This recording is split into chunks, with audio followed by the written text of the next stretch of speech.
Team USA had no problems in their first official game from the 2024 Olympics over in Paris.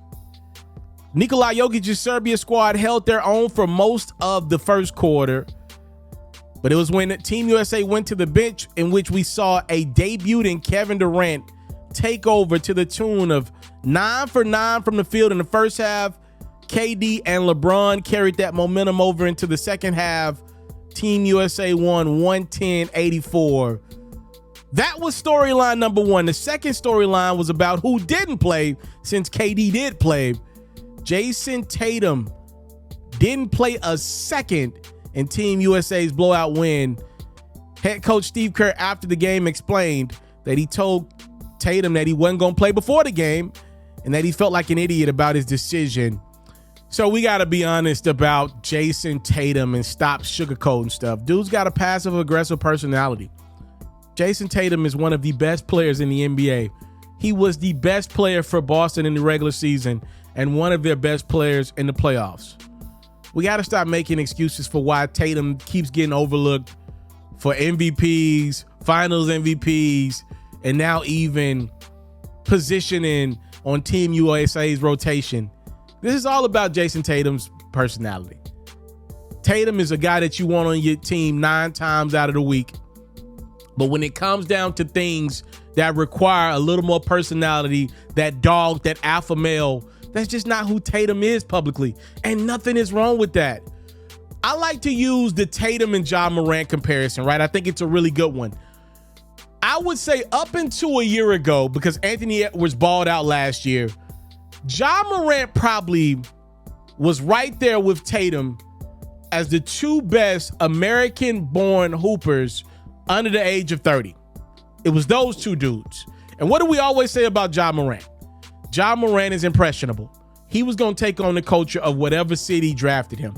And I just believe he ended up in a city in Memphis that has arguably one of the most desirable DNAs. Memphis is a cool city. If you are somebody that's on the fence about who you are as a person, Memphis will make an impression on you. I'm from Memphis, so I can speak to this. People want to be like people from Memphis. Memphis has had a multitude of rappers pop up over the last decade. The culture just cool. There's no other way to put it. And Ja Morant being drafted to Memphis was probably the worst thing to happen to him being impressionable.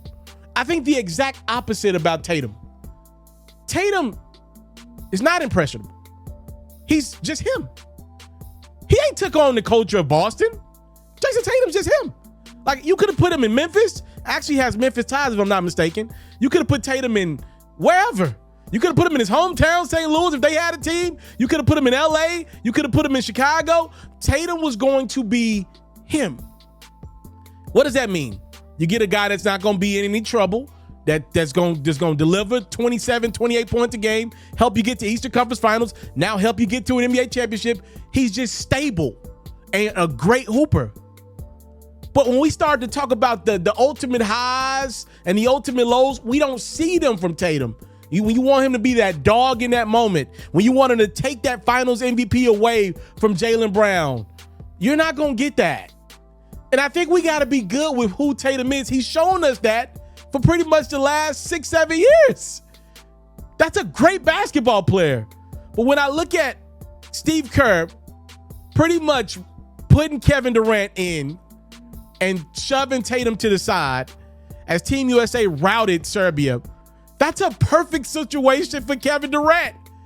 That's when he was at his best with the Warriors. That's the Golden State Warriors all over again.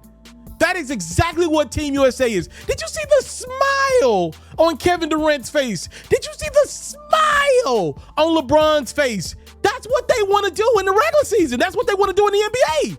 That's the brand of basketball they want to play. They want to play in situations that they have dominating rosters compared to their opposition. The hell was that game even that close for? Jokic is pretty much out there by himself. Yes, there's some NBA players over there, but all of those dudes play third fiddle to the guys that's on the bench of Team USA outside of Jokic. So when I look at Steve Kerr, I kind of got caught on to what Steve was doing, the head coach of Team USA. I figured it out like when you kept seeing all the different rotations towards the end of the exhibition matchups. I was like, oh, I get it now. Team USA doesn't want to commit to one lineup. The only people he would commit to was Embiid, LeBron, and Steph. He wouldn't commit to that other 2-guard spot and that other forward spot because he was going to always give Kevin Durant that commitment. That's why he wouldn't allow himself to stick to one rotation in exhibition play. He knew Kevin Durant was going to come in. Now, what I did not expect to happen was for Kevin Durant to dissolve all of Tatum's minutes. I thought Tatum was going to at least find a way. We'll see how Team USA plays if they play again in a couple days' time here against South Sudan. We'll see how it goes, but, I mean, looks like the questions that we had coming into this Olympics have been answered.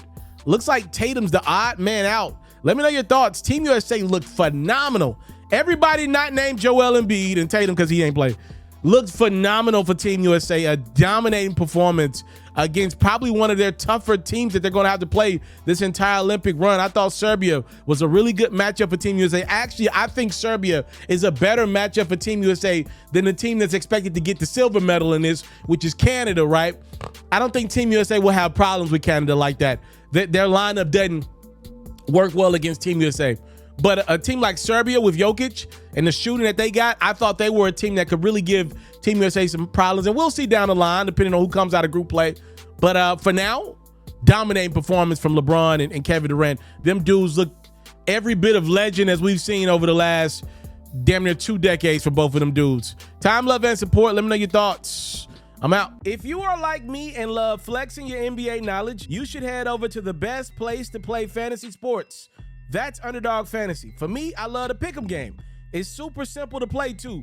All you got to do is go to the Underdog Fantasy website or app, pick whether a player will have a higher or lower stat line for that game, get all your picks right, and you can win up to 20 times your money.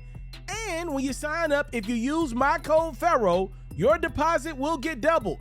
You can't beat that. Again, head over to today's sponsor, Underdog Fantasy's website or app, use my code FERRO, and your first deposit will get doubled. Do you want to see your favorite athlete live in action next time they're in your town? Or do you want to see your favorite artist performing in concert next time they're in a city near you? Head over to the SeatGeek website or app and use my code HoopsFerro for $20 off your first purchase. Make sure you subscribe to the It's Mr. Taliaferro YouTube channel, and hey, donate a super chat. Follow me on Facebook at It's Mr. Taliaferro, cop a supporter badge. The Underdog Fantasy promo code is Ferro. The SeatGeek promo code is HoopsFerro. And follow me on Twitter at It's Mr. Ferro.